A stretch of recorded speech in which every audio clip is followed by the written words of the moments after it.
इस लेक्चर में हम पढ़ेंगे वेसेपर थ्योरी। इसकी फुल फॉर्म होती है valence shell electron pair repulsion theory. ये थ्योरी हमें बताती है कि किसी मॉलिक्यूल की क्या शेप होगी, क्या ज्योमेट्री होगी, इसके बारे में हम इस थ्योरी में पढ़ेंगे। एक्चुअल में ये टॉपिक बहुत इंपॉर्टेंट है, एग्जाम में लॉन्ग क्वेश्चन में आएगा 15 मार्क्स के। वीडियो इसीलिए लेंथी गई है, सारे टॉपिक्स कवर कराए गए हैं। पूरी वीडियो देखें तभी आपको समझ में आएगा। ठीक है, तो स्टार्ट करते हैं। जैसे कि नाम है वेसेपर, ये शॉर्ट फॉर्म है इसकी थ्योरी के नाम के लिए। इसकी फुल फॉर्म है, सुनना, valence, V stand for valence shell electron pair repulsion theory. मतलब पूरा नाम क्या है इसका? Valence shell electron pair repulsion theory. जैसा कि यहां अगर आप नाम ध्यान से देखो, वैलेंस शेल का मतलब क्या होता है? सबसे बाहर वाली शेल, मतलब आउटर शेल। जो सबसे मतलब इस थ्योरी में जो जब हम मॉलिक्यूल्स की शेप या ज्योमेट्री को डिस्कस करेंगे तो हम उसके कौन से वाले इलेक्ट्रॉन लेंगे? जो सबसे बाहर वाली शेल होगी। कैसे? जैसे एग्जांपल से बताऊं, कार्बन का एग्जांपल है, उसका एटॉमिक नंबर कितना होता है? 6। तो कॉन्फ़िगरेशन क्या होगी इसकी? 2,4। अगर यहाँ पे देखी जाए कि इसकी आउटर शेल क्या होगी, तो ये वाली इसकी आउटर शेल होगी। तो आउटर शेल के जो इलेक्ट्रॉन है वो कितने हैं? यहाँ पे 4 इलेक्ट्रॉन है आउटर शेल के। ठीक है, तो इस थ्योरी में हम क्या देखते हैं?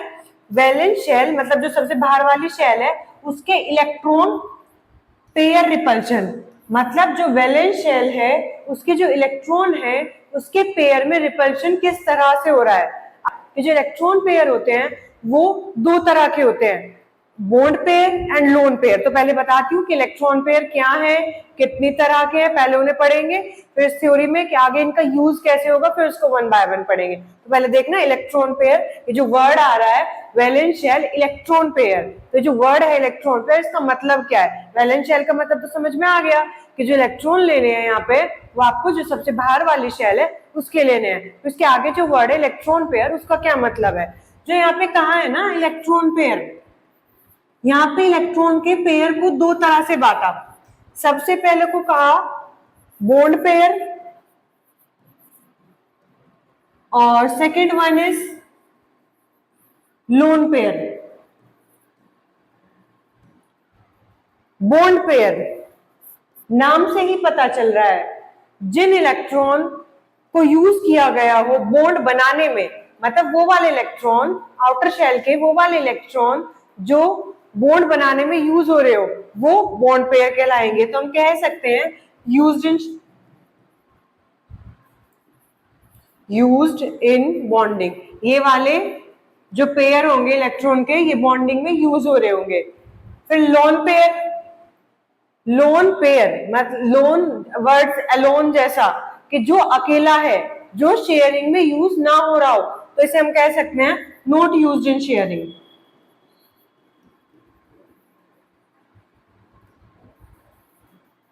तो जो बॉन्ड पेयर होगा जो शेयरिंग में यूज हुआ है, इनको हम शो करने के लिए किन्हीं दो एटम में बॉन्ड पेयर को शो करने के लिए हम ऐसे ले लेंगे, ये कोई ए एटम है, ये कोई दूसरा ए एटम है, और इनके बीच में जो बॉन्ड है वो बन रहा है। तो ऐसे सिंपल बॉन्ड की तरह हम दिखा सकते हैं कि बॉन्ड पेयर है, सिंपल बॉन्ड लगा दो। ठीक है, जो लोन पेयर है, मान लो कि ए एटम है और इस पर कोई दो इलेक्ट्रॉन, मतलब एक पेयर ऐसा है जो शेयरिंग में यूज नहीं हो रहा, तो जो शेयरिंग में यूज नहीं होगा हम उसे कैसे दिखाएंगे?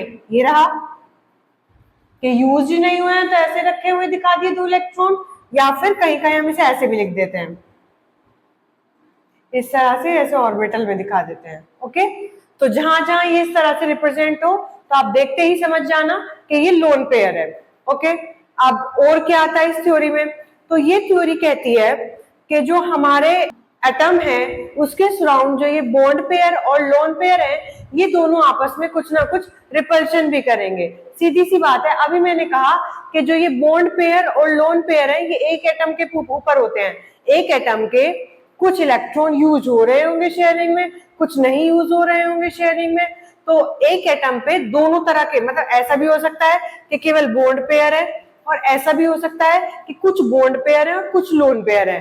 मतलब जैसे मान लो ए है कोई, इस इनके बीच में बस एक बॉन्ड पेयर ही है, और ए है कोई कि इस पे लोन पेयर भी है और एक यहाँ पे बॉन्ड पेयर भी आ गया और एक यहाँ लोन पेयर भी है। तो दोनों कंडीशन हो सकती है कि केवल बॉन्ड पेयर हो, और ऐसा भी हो सकता है कि बॉन्ड पेयर भी हो और लोन पेयर भी हो। तो दोनों बात हो सकती है।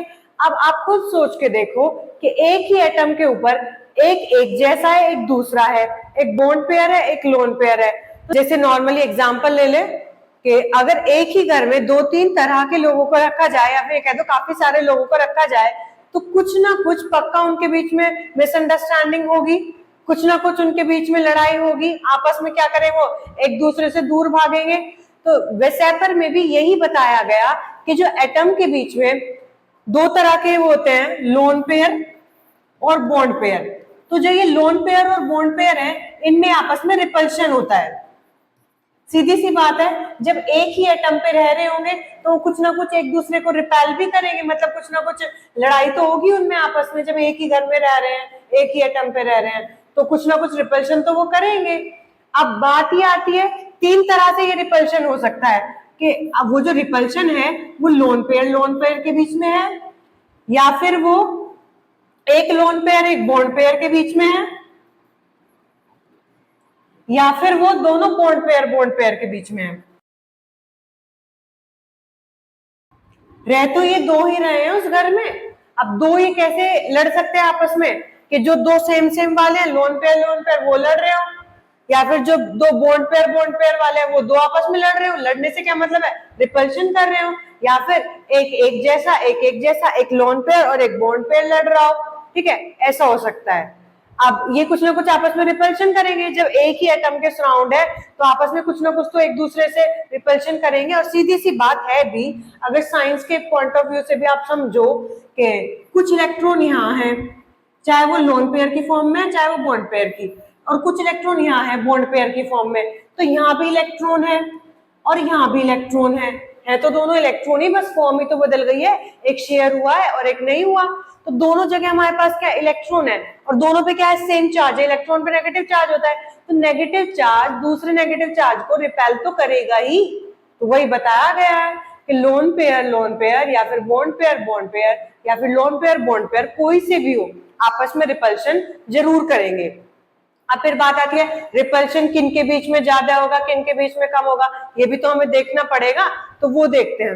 अच्छा खुद देखो, अभी मैंने कहा ये जो लोन पेयर है ये अकेला है, एलोन है।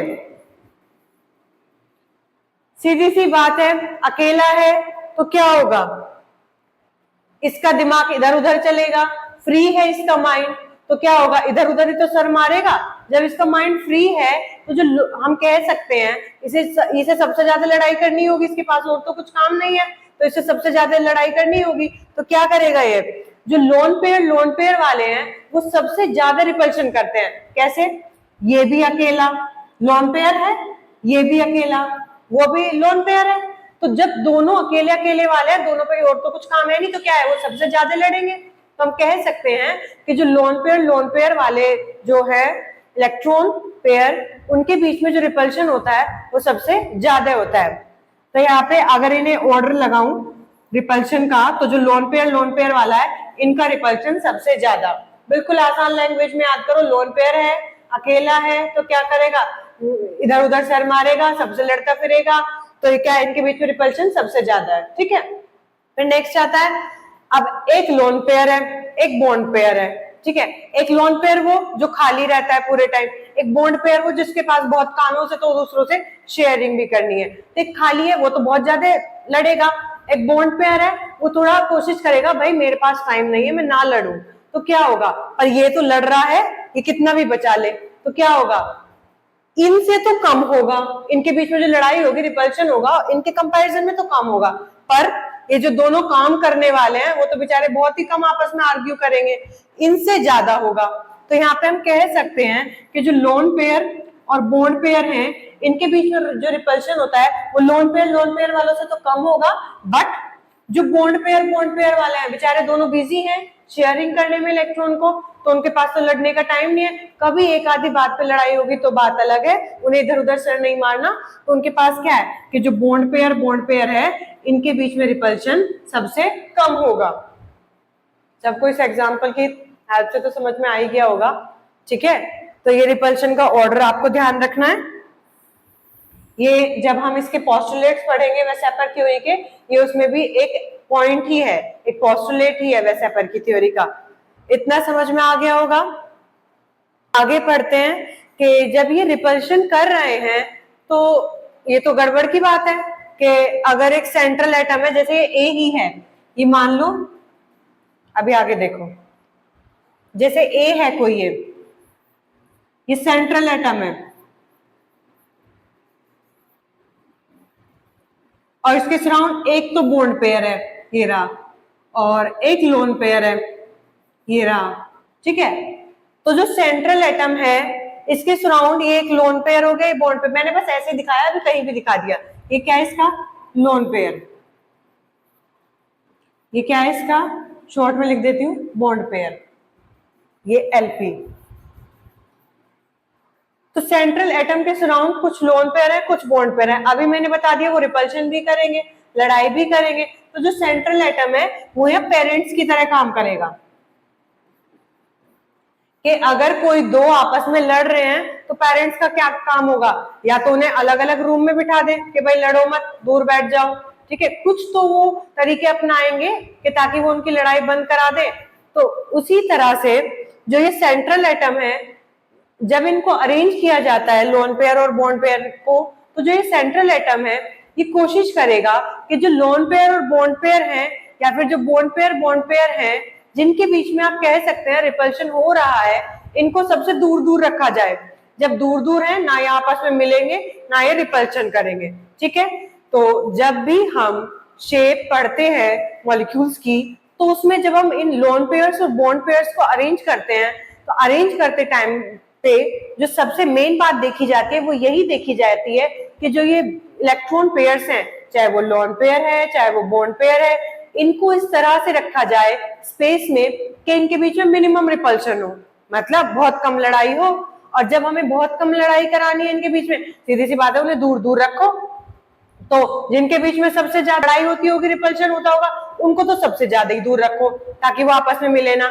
तो सबसे ज्यादा रिपल्शन होता है लोन पेयर के बीच में, तो उनको सबसे दूर रखा जाएगा एक दूसरे से, ठीक है। उनके बीच में ज्यादा से ज्यादा बॉन्ड एंगल होगा। और जो लोन पेयर बॉन्ड पेयर है उनके बीच में थोड़ी कम होती है as compare to lone pair के बीच में, तो उनको भी थोड़ा दूर रखना लोन पेयर से, पर उनके कंपैरिजन में थोड़े पास चल जाएंगे। ऐसे ही बॉन्ड पेयर वालों को भी दूर तो रखो, पर इतना नहीं जितना लोन पेयर को जरूरत पड़ रही है। तो कह सकते हैं कि जो लोन पेयर और बॉन्ड पेयर है उनको सेंट्रल एटम के अराउंड ऐसे अरेंज किया जाता है ताकि उनके बीच में मिनिमम रिपल्शन हो। और मिनिमम रिपल्शन कब होगा, जब उन्हें मैक्सिमम डिस्टेंस पे रखा जाएगा एक दूसरे पे। जैसे सबसे बेस्ट एग्जांपल लेती हूँ समझने के लिए, हम CO2 लेते हैं।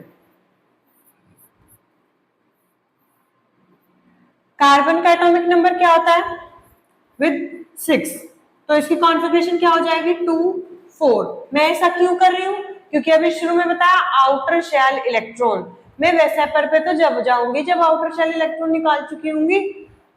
तो आउटर शेल में यहाँ कितने इलेक्ट्रॉन है 4, ठीक है। अब हमें पता है कि इसको 4 ही इलेक्ट्रॉन चाहिए, मतलब 4 इलेक्ट्रॉन शेयर करने हैं अपना ऑक्टेट पूरा करने के लिए। आउटर शेल के अपने 8 इलेक्ट्रॉन को पूरा करने के लिए इसको 4 इलेक्ट्रॉन चाहिए, तो ये 4 इलेक्ट्रॉन शेयर करेगा। और हमें एक बात और पता है कि जो ऑक्सीजन है उस पे 2 इलेक्ट्रॉन की कमी होती है, देख लो चाहे, ऑक्सीजन विद एटॉमिक नंबर 8 तो 2 6, तो इस एक ऑक्सीजन को कितने चाहिए 2, तो एक ऑक्सीजन को 2 इलेक्ट्रॉन चाहिए, दूसरे ऑक्सीजन को भी 2 इलेक्ट्रॉन चाहिए, और जो कार्बन है अकेला उसको 4 चाहिए। तो क्या करेंगे, एक ऑक्सीजन कार्बन के 2 शेयर करेगा, एक ऑक्सीजन कार्बन के 2 शेयर करेगा, और जो कार्बन है वो दोनों ऑक्सीजन के 2 शेयर कर लेगा, क्योंकि कार्बन को तो 4 चाहिए, 4 तो वो दोनों ऑक्सीजन से मिलकर पूरी कर पाएगा। कार्बन के आउटर शेल में कितने होते हैं 4 बताया अभी यहाँ पे। तो मान लो कि इसने 2 अपने इधर रखे, 2 अपने इधर रखे। अब इसको किसके साथ शेयर कराना है? ऑक्सीजन, तो ऑक्सीजन बनाओ। ऑक्सीजन पे होते कितने? 6, अभी बताया था ऑर्डर में, 6 रिप्रेजेंट करेंगे। एक इधर, तो इस ऑक्सीजन ने 6 इस पे अपने, 2 इसके शेयर किए, इस ऑक्सीजन पे 6 अपने, 2 इसके शेयर करे, कार्बन पे 4 अपने थे, और ये क्या करेगा? 2 इधर वाले ऑक्सीजन से, 2 इधर वाले से, ये इनसे शेयर करेगा, तो ये क्या हो जाएगा? C डबल बॉन्ड O और डबल बॉन्ड O। मैंने इसको ऐसा बनाया। अब अगर कोई मुझसे कह दे मैम आपने ये ऐसा बनाया है और आप ऐसा ना बना के अगर ऐसा बना दो, C डबल बॉन्ड O और डबल बॉन्ड O, क्या ये सही होगा? कैसे सही हो जाएगा भाई?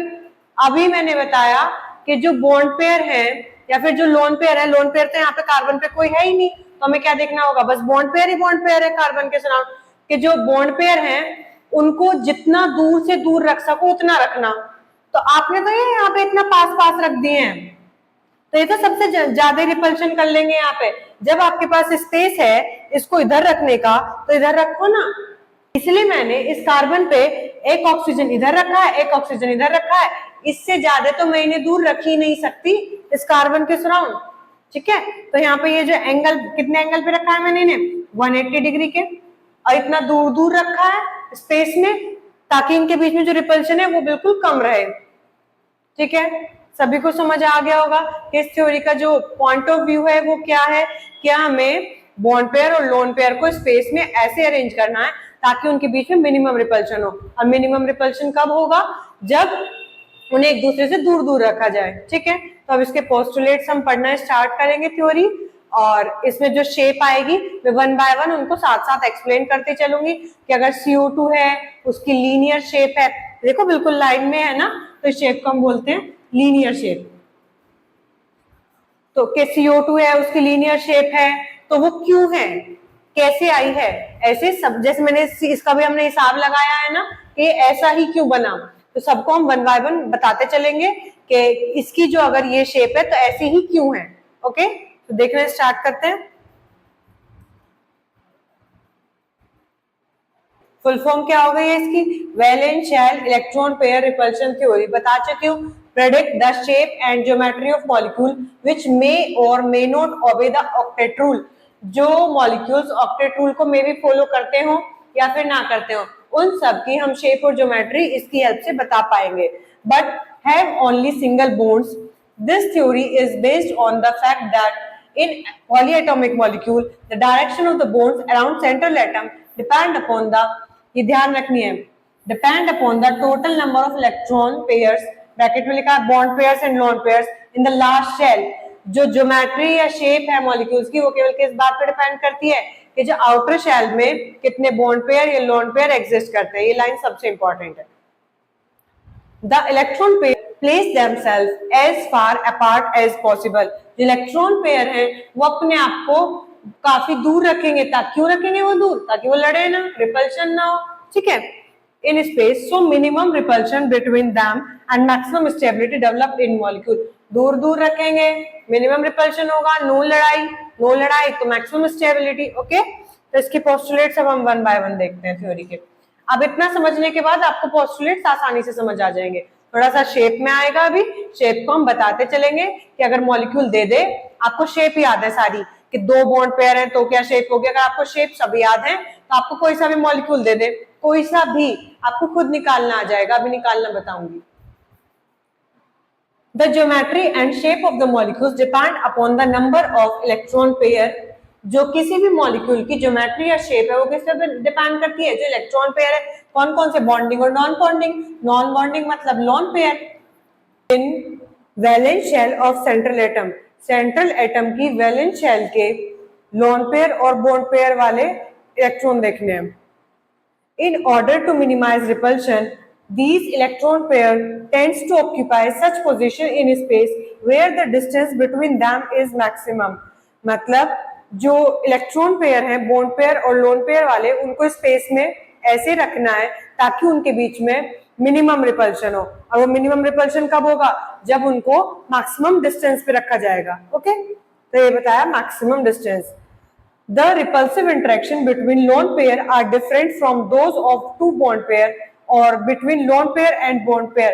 जो उनके बीच में रिपल्शन होगा, मतलब सीधी सी बात है, जो उनके बीच में लड़ाई हो रही होगी, तो वो ऐसा तो नहीं है सब सेम लड़ रहे होंगे। क्या होगा, जो खाली खाली वाले हैं, जो लोन पेयर वाले हैं, वो तो ज्यादा लड़ेंगे, और जिनको काम है, जो काम में लगे हुए हैं बॉन्ड पेयर वाले शेयरिंग में, वो क्या करेगा, कम लड़ेंगे। तो वही एक्सटेंट बताया कि ये इस एक्सटेंट में लोन पेयर वाले में सबसे ज्यादा रिपल्शन, इसमें कम। तो ऐसा नहीं है सारे एक ही एक्सटेंट से रिपल्शन करेंगे, कोई ज्यादा आपस में रिपल्शन करते हैं, कोई कम करते हैं। ठीक है, अब आगे पढ़ते हैं हम।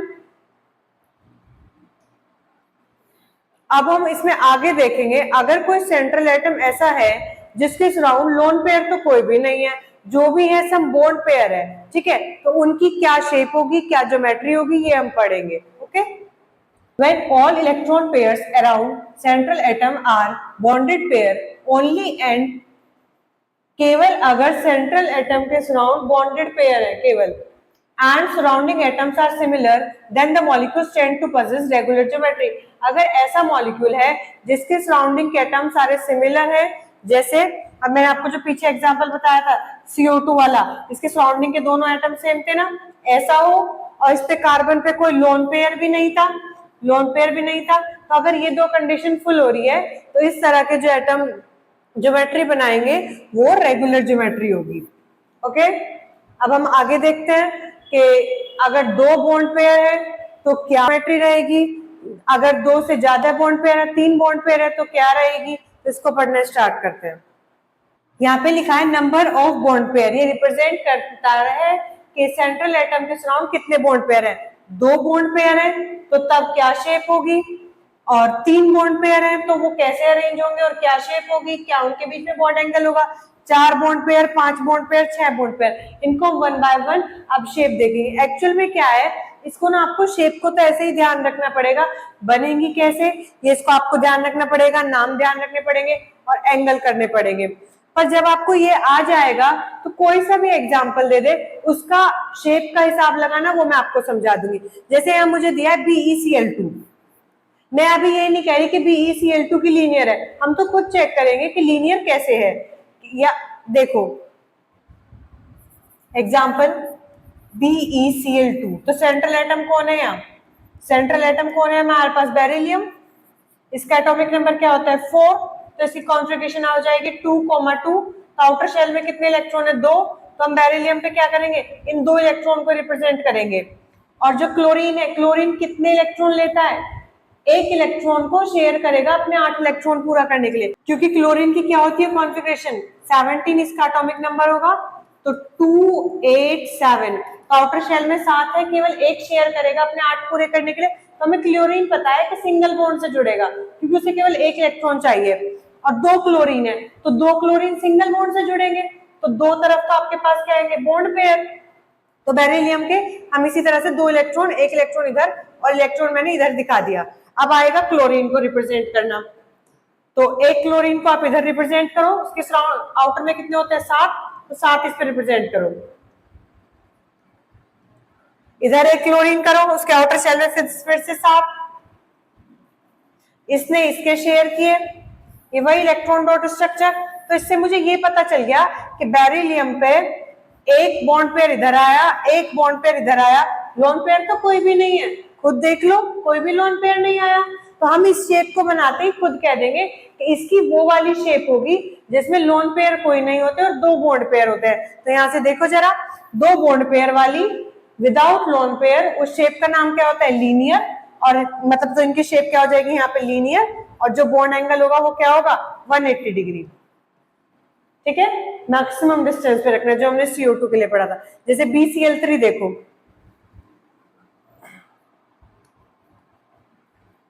BeCl3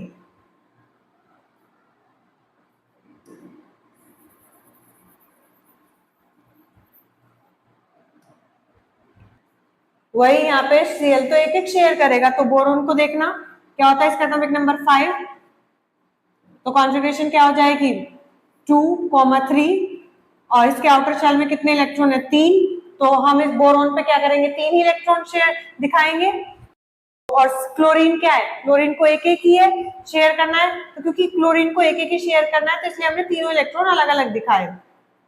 अब क्लोरीन को शेयर करते हुए दिखा देंगे, Cl Cl Cl, इन पे 7 इलेक्ट्रॉन दिखा दो, अलग कलर से दिखा दिया है, और 7वां यहाँ रख दिया, 7वां यहाँ रख दिया, ऐसे इधर 7 दिखाओ, शेयर किए शेयर किए शेयर किए, तो यहाँ पे मुझे क्या दिख रहा है, एक बॉन्ड पेयर ये रहा, एक बॉन्ड पेयर ये रहा, एक बॉन्ड पेयर ये रहा। क्या बोरोन पे कोई लोन पेयर बचा? कोई नहीं ना, तो बोरोन की शेप होगी वो वाली जिसमें 3 बॉन्ड पेयर होते हो और कोई भी लोन पेयर ना होता हो। तो 3 bond pair without lone pair ऐसे अरेंज नहीं होता, ये तो बस मैंने आपको समझाने के लिए बताया। तो देखो जरा 3 बॉन्ड पेयर वाला विदाउट लोन पेयर कैसे अरेंज होगा, देखते हैं अभी। बोरोन और 3 बॉन्ड पेयर ऐसे आएंगे स्पेस में, और क्या जुड़े हैं इसके साथ, Cl Cl Cl, और ये शेप को हम बोल देते हैं ट्राइगोनल प्लेनर, और इसमें जो एंगल होता है वो होता है 60 डिग्री। ठीक है, 2 एग्जांपल मैंने समझा दिए।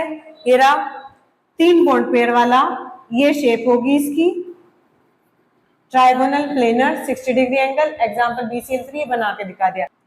सेम आप मीथेन के लिए करेंगे, क्या होगा, कार्बन विद एटॉमिक नंबर 6, तो कॉन्फ़िगरेशन 2,4, और 4 तरफ से ये हाइड्रोजन से शेयर करेगा।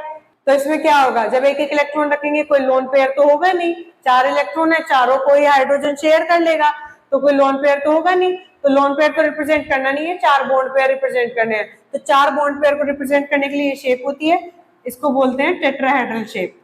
ओके, एंगल होता है 109.28 डिग्री टेट्राहेड्रल। ऐसे ही आप ट्राइगोनल बायपिरामिडल कब होगी ये शेप, जब 5 बॉन्ड पेयर हो। तो ऐसे पहले तो उन्हें एक प्लेन में लगाने ना, ट्राइगोनल प्लेनर, और उसके 2 ऊपर इससे 2 ऐसे आ जाएंगे, ठीक है, परपेंडिकुलरली इस प्लेन के। तो इस शेप को क्या बोल देते हैं, ट्राइगोनल बायपिरामिडल, एंगल 60 डिग्री और 90 डिग्री, यहाँ पे तो 60 डिग्री रहेगा, और जो ये परपेंडिकुलर आए हैं इनका क्या रहेगा यहाँ पे 90 डिग्री। ओके, अगर 6 बॉन्ड पेयर है विदाउट लोन पेयर, ये रहा, तो वो ऐसे अपने आप को अरेंज करेंगे। इस शेप को बोल दी जाती है ऑक्टाहेड्रल, एंगल 90 डिग्री और 180 डिग्री, 180 डिग्री तो इन वालों के बीच में और 90 डिग्री इन वालों के बीच में। ठीक है, एग्जांपल है इसका SF6, चाहे SF6 की कॉन्फ़िगरेशन करके देख लो, इसमें कोई भी लोन पेयर नहीं आएगा, 6 के 6 बॉन्ड पेयर है, तो वो ऐसे अरेंज करेंगे अपने आप को। ओके, सबको इतना समझ में आ रहा होगा। अब हम कुछ शेप डिस्कस करेंगे जिनमें बॉन्ड पेयर के साथ साथ लोन पेयर भी होंगे, तो देखते हैं।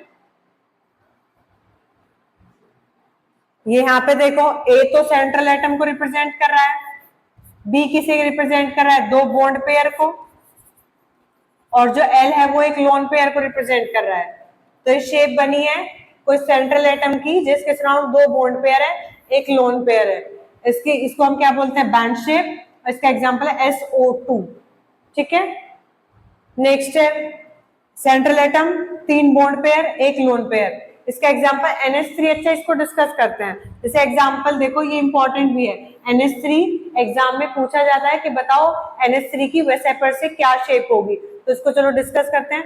N विद एटॉमिक नंबर 7, तो कॉन्फ़िगरेशन हो जाएगी इसकी 2,5, तो आउटर शेल में हमें कितने इलेक्ट्रॉन लिखने हैं, 5 है। एग्जांपल क्या, NH3, तो मतलब हमें 3 इलेक्ट्रॉन हाइड्रोजन के साथ शेयर कराने हैं, हाइड्रोजन तो करता एक एक इलेक्ट्रॉन शेयर है, तो हम इसके 3 इलेक्ट्रॉन को अकेले अकेले रखेंगे क्योंकि वो हमें हाइड्रोजन से शेयर कराने हैं। तो रखो पहले 3 इलेक्ट्रॉन अकेले अकेले जो आपको हाइड्रोजन से शेयर कराने हैं, और जब 3 अकेले अकेले रख के रखने तो मुझे 5 है, बचे कितने, 2, तो 2 को आप एक साथ रखो क्योंकि वो शेयरिंग में यूज नहीं हो रहे, मुझे यहाँ से पता चल गया, तो ये तो लोन पेयर। और जो 3 अकेले अकेले आए हैं वो किसके साथ शेयर करेंगे, एग्जाम्पल क्या, NH3, तो वो H के साथ शेयर करेंगे, तो इन 3 के साथ H H H ऐसे रख दो। इसने अपने शेयर किए H ने, इसने अपना डुप्लेट पूरा कर लिया, और नाइट्रोजन के अपने 3 के 3 इनके 6 और 2 इसको ऑलरेडी 8 हो गए, तो इसकी शेप क्या हो जाएगी, इस तरह से ये शेप आती है। ठीक है, इस शेप को बोला जाता है पिरामिडल शेप। तो हम कह देंगे कि जब एक लोन पेयर हो, 3 बॉन्ड पेयर हो, तो ये इस तरह से अरेंज करता है और शेप होती है पिरामिडल। ठीक है, यहाँ पे देखो, ये 3 बॉन्ड पेयर, एक लोन पेयर, ये शेप होगी, यही तो है जो मैंने बनाई है। और पिरामिडल एग्जाम्पल इसका NH3। तो ऐसे आपको सबको अरेंज करके देख लेंगे। ऐसे ही दो बॉन्ड पेयर, दो लोन पेयर है तो ये शेप होगी, इसको बैंड शेप बोला जाता है। एग्जाम्पल इसका एक वाटर। आप सब करके देखो, मैं अगर एक एक को सॉल्व कराऊंगी तो काफी लेंथी हो जाएगा, करा इसे भी सकते हैं। ऑक्सीजन क्या होगा एटॉमिक नंबर इसका 8, तो कॉन्फ़िगरेशन 2 6, आउटर शेल में 6 है, 6 ही आपको रिप्रेजेंट करने हैं। उन 6 में से क्या है, एक एक अकेला लेना है क्योंकि वो हाइड्रोजन शेयर करेंगे, तो इधर हाइड्रोजन आ जाएंगे, शेयर करेंगे, मतलब दो तो आपके पास बॉन्ड पेयर आ गए। और 6 में से 2 इलेक्ट्रॉन तो आपने यूज कर लिए, बचे कितने 4, तो 4 को आप क्या करेंगे 2 2 करके रख दो, तो ये तो शेयरिंग में यूज नहीं हो रहे, तो ये क्या होंगे लोन पेयर। और हम ऐसे रिप्रेजेंट नहीं करते जैसे मैंने बना दिया है, हम क्या करेंगे एक ऑक्सीजन लेंगे और उसके सराउंड 2 बॉन्ड पेयर आएंगे, 2 लोन पेयर, तो शेप होगी इसकी ऑक्सीजन। ज्यादा ही बड़ा ऑक्सीजन आ गया, तो देखिए इसकी शेप क्या होगी, ऐसी नहीं होगी, एक ऑक्सीजन, 2 तो मुझे उस पर लोन पेयर लगाने हैं, तो यहाँ पे आ गए लोन पेयर, और 2 ही मुझे उस पर बॉन्ड पेयर लगाने हैं, यहाँ पे आ गए हाइड्रोजन के साथ बॉन्ड पेयर, तो ये शेप होगी, ये शेप कहलाती है बैंड शेप। ऐसे ही आप सबका करके देख लेंगे। अगर 4 बॉन्ड पेयर, 1 लोन पेयर, तो लोन पेयर अपने आप को इधर अरेंज करेगा, ये इस तरह से, इसे क्या बोल दिया जाता है सीसो शेप। सीसो क्यों कहा गया, ये बिल्कुल ऐसा नहीं है, एक झूला होता है वो एक ऊपर जाएगा दूसरा नीचे आएगा, सीसो वाला, तो इसे उस झूले के नाम पे रखा है। एग्जाम्पल इसका SF4, इसको भी आप करके देखना, बस ऐसे हिसाब लगाना है, एटॉमिक नंबर, सेंट्रल एटम का एटॉमिक नंबर, उसकी कॉन्फ़िगरेशन करो, आउटर शेल के इलेक्ट्रॉन लो, और इस साइड एटम को देख के आप हिसाब लगा लो कि कितने हमारे इलेक्ट्रॉन यूज हो रहे हैं शेयरिंग में, जो बचे वो एज अ लोन पेयर। फिर उनमें से ढूंढो कि अगर 4 बॉन्ड पेयर है और 1 लोन पेयर है तो कौन सी शेप होगी, ये वाली शेप तो आपको याद करनी ही पड़ेगी, ठीक है। ऐसे ही 2 बॉन्ड पेयर 3 लोन पेयर की ये शेप होगी, इसे लीनियर शेप कहा जाता है, बिल्कुल लाइन में आ रहे हैं ये। HCF2 इसका एग्जाम्पल हो गया, 4 बॉन्ड पेयर 2 लोन पेयर, तो इन्हें आप ऐसे अरेंज करना, स्क्वायर पिरामिडल, इसका एग्जाम्पल HCF4 ये बना के भी दिखा दिया है। AB3L2 मतलब 3 बॉन्ड पेयर 2 लोन पेयर, तो इसको ऐसे अरेंज करेंगे, ये टी शेप, यहाँ पे कुछ टी जैसा सा बन गया है, तो इसे कह दिया है टी शेप, BRF3 इसका एग्जाम्पल, ठीक है। आप एक एक को सॉल्व करना, अगर किसी को किसी भी शेप, जैसे मैंने यहाँ पे बताया आपका NH3 पूरा बना के दिखाया, ये बहुत इंपॉर्टेंट है, पूछा जरूर जाता है, तो आप किसी भी शेप को बना के देखो, अगर किसी को कोई भी डाउट आता है किसी एक भी शेप को बारे में तो आप कमेंट करके बताओ, उसी को पर्टिकुलरली बताया जाएगा, ठीक है। होप सो, वैसे लेक्चर काफी बड़ा हो गया है पर ये टॉपिक है भी बहुत इंपॉर्टेंट, ये लॉन्ग क्वेश्चन में आता है, लगभग 15 मार्क्स का ये टॉपिक आएगा, इसलिए इतना लेंथी हुआ है, ठीक है। सबको समझ में आ गया हो, फिर भी कोई प्रॉब्लम है आप बताएं तो क्लियर की जाएगी। So thank you for watching, like share and subscribe our channel Vision by Charu.